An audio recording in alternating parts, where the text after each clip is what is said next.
Hai, balik lagi di series review. Kali ini kita akan membahas film Summer of 84 tahun 2018. Sebagai gambaran, film ini menjelaskan tentang beberapa remaja yang bosan. Saat mendengar ada serial killer di kota mereka, mereka malah excited. Mereka ingin mencari tahu siapa serial killer ini sebenarnya. Apa mereka berhasil? Tanpa berlama-lama, mari kita bahas. Di awal film ini, kita akan berada di Ipswich, Amerika di musim panas 1984. Kita akan melihat seorang remaja bernama Dev yang bekerja menjadi pengantar koran. Sekarang sedang libur musim panas sehingga Dev memiliki banyak waktu luang. Di koran terlihat ada berita anak yang hilang. Ternyata selama beberapa tahun terakhir banyak anak yang hilang namun polisi belum menganggap ini sebagai ulah serial killer. Salah satu langganan Dev adalah seorang polisi bernama Mackie. Mumpung bertemu, Dev menagih uang langganan koran. Uang Mackie ada di dalam rumah sekalian ia ingin meminta bantuan Dev. Saat di dalam, Mackie membayar Dev. Dev melihat banyak foto yang dipajang di dinding. Mackie berkata kalau mereka adalah keluarga jauhnya. Bantuan yang Mackie butuhkan adalah untuk memindahkan sebuah meja ke basement. Dev membantunya dan saat di sana terdengar suara keras yang mengagetkan Dev.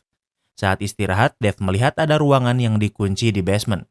Dev bertanya ada apa di ruangan itu. Mackie menjawab kalau Dev bisa melihatnya sendiri karena kesanalah mereka akan memindahkan meja ini. Ternyata ruangan ini adalah dark room untuk mencetak foto. Di malam hari, para remaja pria sering bermain manhunt atau seperti petak umpet. Dev bermain dengan remaja lainnya dan ini bukan film tentang remaja yang dibully. Saat Dev bersembunyi, ia melihat seorang anak laki-laki di rumah Mackie. Namun di saat yang sama, Dev ketahuan temannya yang bernama Itz dan Woody sehingga Dev kalah. Setelah permainan berakhir, Dev, Itz, dan Woody pergi ke rumah pohon Itz. Bocah berkacamata ini bernama Curtis dan mereka berempat adalah sahabat. Tentunya mereka membicarakan tentang beberapa anak yang hilang. Namun karena waktu hilangnya lumayan jauh, polisi pikir kalau menghilangnya anak-anak ini tidak saling berhubungan. Namun Dev berpikir sebaliknya walau yang lain tidak mempercayainya. Waktu berlalu, Dev pulang. Dari kamarnya terlihat kalau Dev memang tertarik dengan konspirasi teori dan itulah kenapa ia selalu memiliki pikiran gila di kepalanya. Tepat di depan rumah Dev adalah rumah wanita bernama Nikki yang disukai mereka. Dev sering membual seolah ia dekat dengan Nikki. Tak hanya Nikki, namun ternyata rumah Dev juga dekat dengan rumah Mackie. Ia memeriksa rumah Mackie namun tidak melihat apapun. Keesokan harinya, Dev membersihkan tempat sampahnya yang berantakan di acak-acak rakun semalaman. Ayah Dev bekerja sebagai kameramen untuk stasiun TV. Dev memiliki ketertarikan dengan video dan ingin menjadi seorang sutradara. Karena sekarang libur musim panas di tahun 80-an, tentu tidak mungkin Dev menghabiskannya di dalam rumah. Ia dan teman-temannya terus bermain selayaknya remaja pada umumnya. Di sana kita akan melihat Nikki, remaja wanita yang rumahnya di depan Dev. Mereka berempat sangat mendewakan Nikki, apalagi Dev. Di malam hari, Dev dan keluarganya makan malam bersama. Saat makan, Dev mendengar kalau orang tua Nikki akan bercerai. Saat di kamarnya, Dev mengintip ke kamar Nikki namun tak melihat apapun. Di saat yang sama, telepon berbunyi. Dev mengangkatnya namun ternyata ini untuk telepon lantai bawah ayahnya. Dev menguping kalau ternyata ada sebuah media yang menerima surat dari orang yang mengaku sebagai The Cape May Slayer. Orang ini mengaku telah membunuh setidaknya 13 remaja selama 10 tahun terakhir. I was right. You know those missing boys? It's a serial killer. Dev memberitahu yang lain dengan walkie-talkie kalau ia benar kalau semua penculikan ini adalah karena serial killer. Dev memeriksa TV dan di TV sekarang sedang disiarkan oleh kepala polisi kalau surat dari serial killer itu memang benar-benar ada. Polisi sudah mengkonfirmasi korban yang diakui serial killer ini. Menurut kepolisian, kemungkinan pelaku adalah pria di usia 30-40-an dan tinggal sendiri.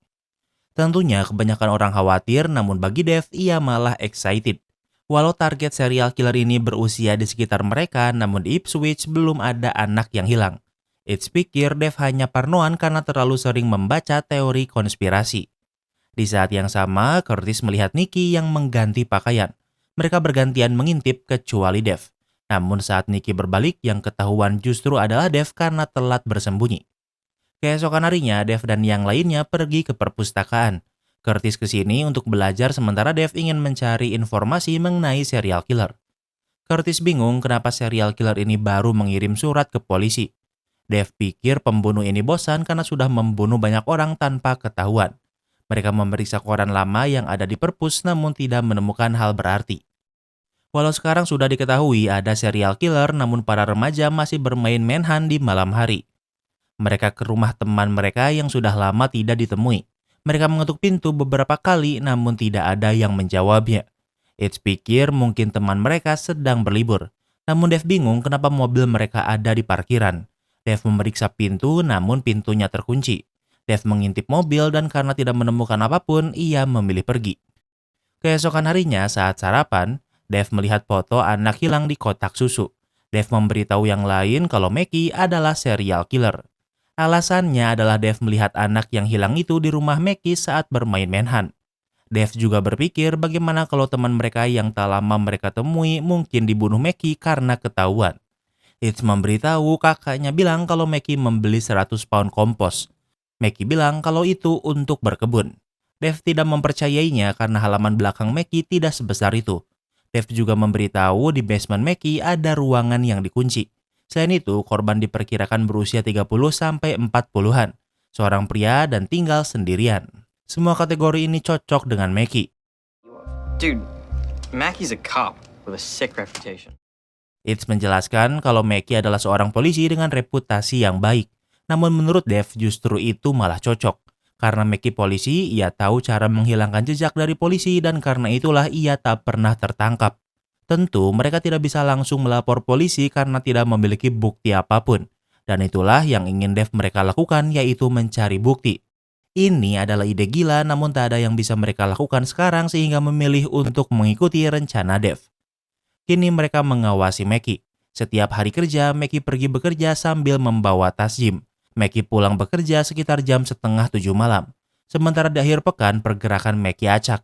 Namun Mackie sering menghabiskan waktunya di kebun. Dan hampir setiap malam, Mackie jogging di sekitar jam 11 sekitar 1 jaman. Setelah menghabiskan beberapa hari mengawasi Mackie, kini mereka tahu rutinitasnya. Suatu hari mereka melihat Mackie menyimpan tempat sampah di luar dan terlihat sangat berat.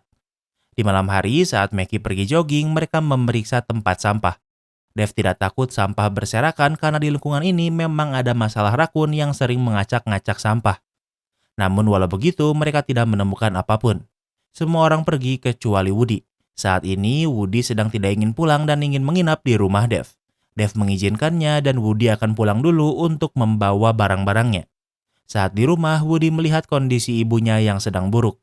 Walau Woody terlihat seperti seorang pembuli, namun ia adalah anak yang baik. Di tempat lain, Dave belum tidur karena menunggu Woody. Di saat yang sama, ada yang menyalakan alarm. Dave pikir itu Woody, namun ternyata itu adalah Nikki. Dulunya Nikki dan Dave dekat, namun semakin dewasa, semakin ada jarak di antara mereka. Alasan Nikki kesini karena ia ingin memberitahu kalau ia akan pindah karena ingat orang tua Nikki bercerai. Di saat yang sama, orang tua Dave pulang sehingga Nikki harus segera pergi. Keesokan harinya, Mackie bekerja seperti biasa. Namun kali ini Dave yang lainnya akan mengikuti Mackie. Mereka akan menggunakan mobil ibu Woody dan tentunya Woody takut mengendarainya karena ia tak memiliki SIM. Mereka melihat Mackie membeli beberapa karung kompos dan juga peralatan berkebun bahkan sebuah kapak. Mereka terus mengikuti Mackie namun karena Woody belum pandai berkendara mereka kehilangan jejak. Namun saat akan pulang ada polisi yang menghentikan mereka. Woody sangat takut namun ternyata yang datang adalah tetangga polisi Woody. Tentunya Woody takut karena ia tidak memiliki SIM. Namun karena polisi ini tahu Woody anak yang baik, ia membiarkan Woody pergi dengan hanya peringatan. Di malam hari, karena lokasi Dave yang paling dekat, ia masih mengawasi Mackie. Mackie pulang dengan mobil berbeda dan pertanyaannya di mana pupuk yang baru ia beli.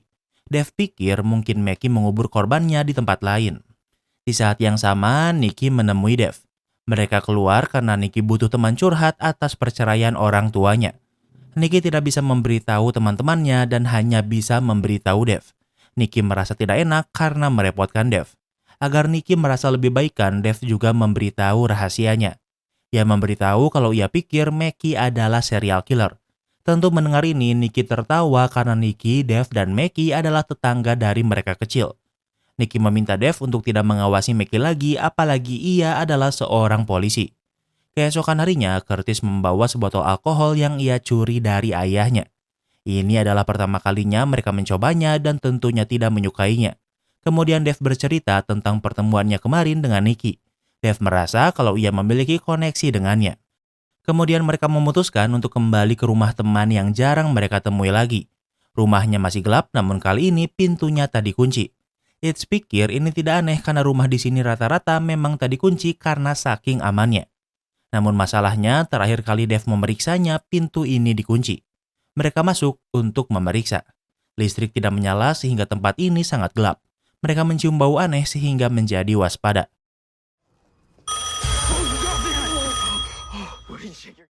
Saat di dapur, mereka melihat ada sampah berserakan dan tiba-tiba ada telepon yang berbunyi. Saat akan menyalakan listrik, mereka kaget karena di sana mereka bertemu dengan Nikki. Dave bingung kenapa Nikki ada di sini. Nikki menjelaskan kalau keluarga ini sedang berlibur dan menitipkan kucingnya padanya sehingga ia sering ke sini untuk memberi makanan dan membersihkan rumah. Nikki juga sudah menyalakan listrik sehingga sekarang rumah ini terang. Tentu pertanyaannya adalah apa yang Dave dan kawan-kawan lakukan di sini. Dave menjelaskan mereka sudah lama tidak bertemu dengan teman mereka sehingga khawatir. And let me guess, you thought it was Mr. Mackey. Well, you're really talking to her? Namun Nikki berkata kalau ia sudah memperingatkan Dave untuk tidak mencurigai Mackie lagi. Mendengar ini teman Dave sadar kalau Dave dan Nikki memang berbicara. Keesokan harinya saat Dave membersihkan kamarnya, ia menemukan walkie-talkie lamanya yang sudah tak ia gunakan. Melihat ini, ia memiliki ide. Di malam hari, Dave dan yang lainnya bermain manhunt. Dave akan menaruh walkie-talkie ini di rumah Mackie untuk menguping pembicaraan. Ketika harusnya mereka bersembunyi, Curtis dan Itz akan mengawasi di mana Mackie berada, sementara Woody dan Dave akan menaruh walkie-talkie-nya. Itz melihat Mackie memakai sarung tangan karet dan pemutih. Dari sisi Curtis, ia melihat ada noda darah di pakaian Mackie. Mackie pergi ke basement. Curtis ingin memeriksanya, namun ternyata jendela basement ditutup. Keberadaan Mackie tidak diketahui, namun Mackie tiba-tiba muncul dan memergoki Dave sehingga Dave hanya bisa kabur. Waktu berlalu saat di rumahnya, Dave tidak bisa mendengarkan lewat walkie-talkie yang baru ia pasang. Mungkin ada sesuatu yang salah sehingga ia harus memeriksanya. Keesokan harinya setelah mengantarkan koran, Dave kembali untuk menyesuaikan frekuensi walkie-talkie-nya. Namun di saat yang sama, Mackie muncul. Dave memberitahu kalau kemarin ia dan teman-temannya bermain manhunt dan menggunakan pekarangan rumah Mackie untuk bersembunyi. Karena kebetulan bertemu Dave, Mackie mengajak Dave ke belakang untuk membayar koran. Dave mengikuti ke halaman dan ia melihat Mackie baru menggali di kebunnya namun bentuknya mirip dengan kuburan. Setelah dibayar, tentunya Dave si parnoan langsung pergi.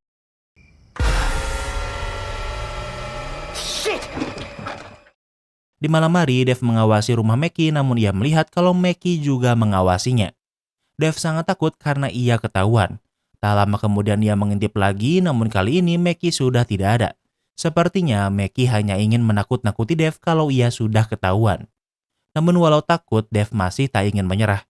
Keesokan harinya, Dave ingin Curtis dan Woody untuk mengikuti Mackie saat ia jogging malam. Sementara Dave dan Itz akan menggali kebun Mackie karena Dave yakin Mackie mengubur sesuatu di sana. Curtis dan Woody mengikuti Mackie yang ternyata pergi ke sebuah storage unit. Curtis mengirim Woody untuk mengintip apa yang ada di sana. Woody melihat sebuah mobil dan beberapa karung di sana. Kemudian Mackie pergi menggunakan mobil dari storage unit. Sementara itu di kebun, Dave dan Itz sudah menggali cukup dalam namun tak menemukan apapun. Dari radio, mereka terdengar Curtis yang memberitahu kalau mereka kehilangan jejak Mackie. Namun mereka masih memiliki waktu. Itz pikir mungkin ada sesuatu di gudang. Dari luar tak terlihat apapun namun pintunya juga dikunci. Namun ternyata Itz memiliki kemampuan lockpick sehingga bisa membukanya. Itz menjelaskan ia hanya perlu mengacak-acak lubang kunci dan biasanya akan terbuka. Kini mereka bisa memasukinya. Di gudang ini dipenuhi banyak alat berkebun. Namun Dave tak menyerah dan ia menemukan sebuah pakaian.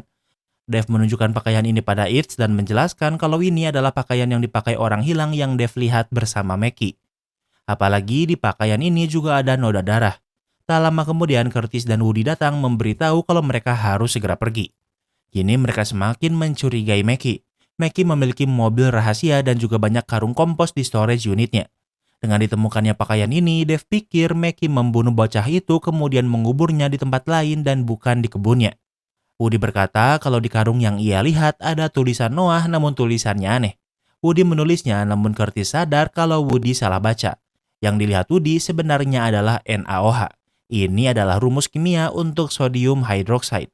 Mereka mencari tahu apa itu dan ternyata itu adalah cairan asam yang bisa membuat daging menjadi cairan. Mengetahui ini, Dave sadar kalau Mackie menghilangkan jejak dengan cara melebur mayat menjadi cairan. Dave pikir kini ia memiliki bukti yang cukup. Kemudian mereka memberitahu orang tua Dave teori mereka namun mereka tidak mempercayainya. Tentunya orang tua Dave sudah mengenal Mackie sejak lama dan tidak percaya Mackie adalah serial killer. Setelah mendengar apa saja yang Dave lakukan pada Mackie, ayahnya pikir mereka harus meminta maaf. Ayah Dave memaksa mereka menemui Mackie untuk meminta maaf secara langsung. Dave meminta maaf karena ia mencurigai Mackie sebagai serial killer. Mendengar kalau Dave yang mengacak-ngacak tempat sampah dan kebunnya tidak membuat Mackie marah. Dave juga berkata kalau ia melihat anak hilang di koran di rumah Mackie. Mendengar ini, Mackie hanya bisa tertawa. Ia menjelaskan kalau bocah yang Dave lihat adalah keponakannya. Mackie bahkan menawarkan bisa meneleponnya untuk membuktikannya. Ayah Dave menolaknya dan meminta maaf atas apa yang Dave dan yang lainnya lakukan. Walau sudah ketahuan, namun Dave masih yakin Mackie adalah serial killer. Namun sekarang teman-temannya tak ingin membantu lagi karena libur musim panas mereka sudah hancur. Orang tua Dave menghukumnya dikurung di rumah. Dave menghabiskan waktu dengan berlatih lockpick dan seperti perkataan Itz ini tidak terlalu sulit. Well, Can you come over? Di saat yang sama, Nikki menelepon mengajaknya ke rumah. Tentunya Dave si bucin langsung menyelinap ke rumah Nikki. Nikki merasa kesepian apalagi orang tuanya bercerai dan sebentar lagi ia akan pindah rumah. Dave memberitahu kalau ia ketahuan telah mencurigai Mackie dan sedang dihukum. Namun masalahnya, Dave yakin kalau ia benar namun tidak bisa membuktikannya. Jika ia berhenti, lalu siapa yang akan menghentikan Mackie? Keesokan harinya, Mackie menemui Dave di rumahnya. Dave kaget dan ia masih defensif. Mackie ingin meminta maaf karenanya Dave dihukum. Mackie bisa merasa kalau Dave masih mencurigainya. Dave menjelaskan kalau orang tuanya pikir ia terlalu banyak membaca konspirasi teori. Mackie bertanya apa ada yang bisa ia lakukan agar Dave tidak mencurigainya lagi. Dave ingin menerima tawaran Mackie untuk menelepon keponakannya. Dave memberi telepon rumahnya, lalu Mackie menelepon keponakannya namun tidak ada yang mengangkatnya. Can you tell me the last number dialed from this house? Setelah Mackie pergi, Dave menelpon layanan provider untuk memberitahu nomor terakhir yang ditelepon. Dan ternyata yang Mackie telepon adalah nomor telepon rumahnya sendiri karena keluarga Dave menulis nomor telepon tetangga. Dave memberitahu teman-temannya apa yang baru Mackie lakukan. Dave semakin yakin kalau Mackie adalah serial killer dan mereka harus memeriksa basementnya. Namun mereka semua dihukum sehingga menolaknya. Di saat yang sama, ibu Dave memanggilnya ke bawah. Di TV disiarkan kalau kepolisian sudah menangkap serial killer ini. Dan yang menangkapnya adalah Mackie, orang yang paling Dave curigai. Dave memberitahu teman-temannya kalau Mackie menjebak orang lain untuk dijadikan kambing hitam. Namun menurut Itz, Dave malah terdengar seperti orang yang tidak mengaku salah. Dave tak peduli dan ia akan memasuki basement Mackie sambil membawa kamera ayahnya untuk mencari bukti. Dave tak ingin memaksa temannya untuk menemaninya, namun ia masih butuh bantuannya. Ia ingin mereka mengawasi keberadaan Mackie di luar. Besok akan ada festival dan momen inilah yang akan Dave gunakan. Pada akhirnya mereka setuju untuk terus mengawasi Mackie, namun hanya itu yang akan mereka lakukan. Keesokan harinya adalah hari festival. Kebanyakan warga pergi ke sana karena akan ada upacara penghargaan. Curtis dan keluarganya juga pergi dan ia akan mengawasi pergerakan Mackie di sana. Sementara Dave akan menyelinap ke rumah Mackie. Dave mencongkel jendela dan ia ingin Woody mengawasi dari rumahnya. Namun Woody ingin ikut masuk karena tidak ingin meninggalkan Dave sendirian. Namun ternyata Nikki melihat mereka dan ingin membantu. Kembali ke festival. Curtis melihat kalau kepolisian meresmikan taman di dermaga. Alasan Mackie membeli banyak tanah dan kompos adalah untuk membangun taman ini. Sementara itu, Dave, Woody, dan Nikki sudah berada di depan pintu basement. Di saat yang sama, Curtis memberitahu kalau Dave salah. Alasan Mackie membeli banyak kompos adalah untuk taman di dermaga. No, Faraday, wait. sorry, man. You're on your own. Curtis yakin Dave salah sehingga ia tak akan lagi mengawasi Mackie. Namun Dave sudah terlanjur di sini. Mereka memutuskan untuk memasuki basement. Tempat ini gelap dan dari kamera yang dibawa memiliki lampu sebagai sumber cahaya. Di basement ada ruangan yang dikunci dan Dev membukanya dengan skill lockpick barunya. Kini mereka bisa masuk dan ruangan ini terlihat seperti ruangan pada umumnya. Ada benda-benda jadul dan foto di dalamnya. Di dalam ruangan ini juga ada ruangan lain yang tadi kunci. Mereka memasukinya dan terlihat seperti kamar mandi. Ada sebuah bathtub dengan mayat anak yang dilihat Dev sebelumnya yang sudah lebur. Namun tak hanya itu, ternyata masih ada korban penculikan Mackie yang masih hidup. Dengan cepat mereka menyelamatkannya.